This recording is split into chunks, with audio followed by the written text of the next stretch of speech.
So now we finished demonstrating this 8.5 by 11 paper.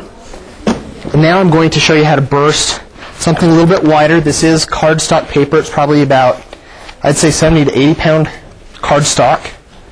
Now these are actual invoices that a city or another company would use to mail out to different customers. So I'm going to set this down on the tray here. I'm going to be needing to make adjustments. So I'm going to widen these guides here. Again, take into consideration that you do need about 1/16 of an inch on each side just to allow for a little bit of play and to keep it from jamming. If for any reason you're not entirely sure how big the paper is that you're bursting, there is a measurement right here which will let you know how wide it is. The FD550 burster can handle paper anywhere from 16 inches wide to 12 inches long. It can handle paper as small as 2 3/8 inch wide and 2 3/4 inch long. So now we have the first set of side guides adjusted. We'll now need to adjust the tractor feed guide. Again, pull that clamp down on each side to allow it to freely slide on this bar here. Again, if it's in the upward position, that will not move. Open these up, slide the paper through the machine, and make the proper adjustments, sticking the tractor feed paper on the tractor guide here. And again, once these points line up with the holes, just clamp it down. And you'll need to do that on the other side as well. And once everything appears to be properly adjusted, clamp it down to prevent any movement.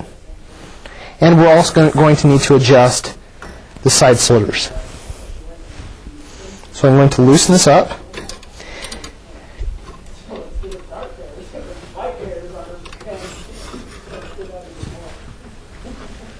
Okay, so now I'm going to use the manual advancement dial. You will need to pull that out. If you don't pull it out, it will just spin freely. I'm going to advance the paper up to the paper slitters. And now I can make proper adjustments. Again, making sure that this line lines up with the perforation on the side tractor feed, and then tightening that up clockwise. And I'm going to adjust the other side here till that line lines up with the perforation on the tractor feed, and tighten that up. And we're now ready to manually advance this through the slitters just to make sure everything looks okay. And it does appear to be cutting that off properly. Now, because this is thicker paper, I'm going to pull out this bursting bar here and make adjustments with the bursting points. I'm going to flip it over for the thicker paper. And what this does is it just makes sure that the bursting points are closer down to the paper.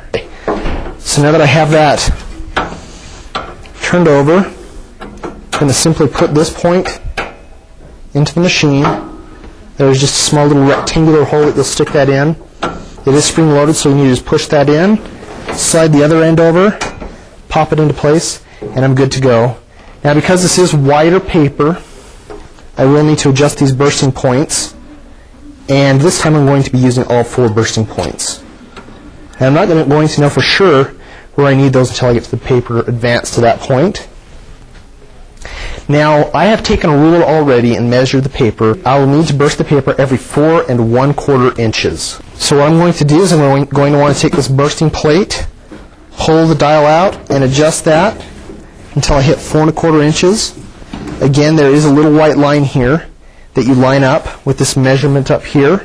And once that little white line is at 4 1/4 inches, I am ready to go. So I will now slide this over a little bit. I'm going to manually adjust the paper until I get to the bursting points so I can make the proper adjustments. Now you can do that before or after you adjust the bursting plate.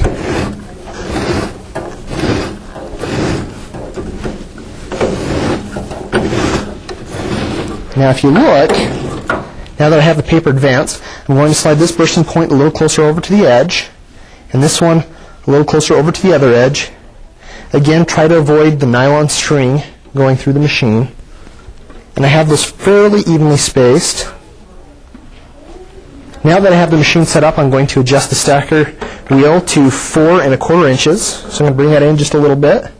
And it's right at about the 4 1/4 inch mark. I'm going to set the machine to the slowest speed possible. It's already turned on, so I'm going to hit the green button to start it up. And just slowly run the machine.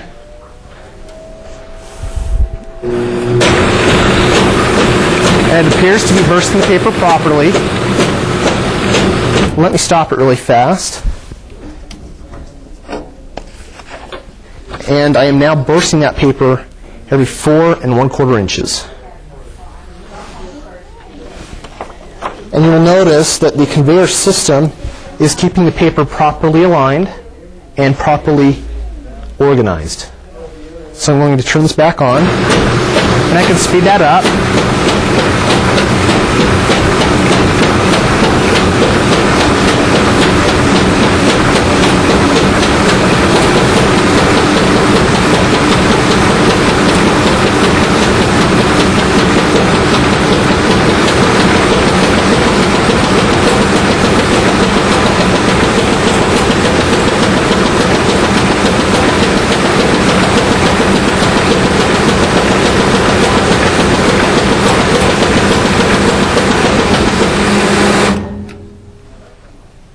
And I've now finished an entire stack of paper.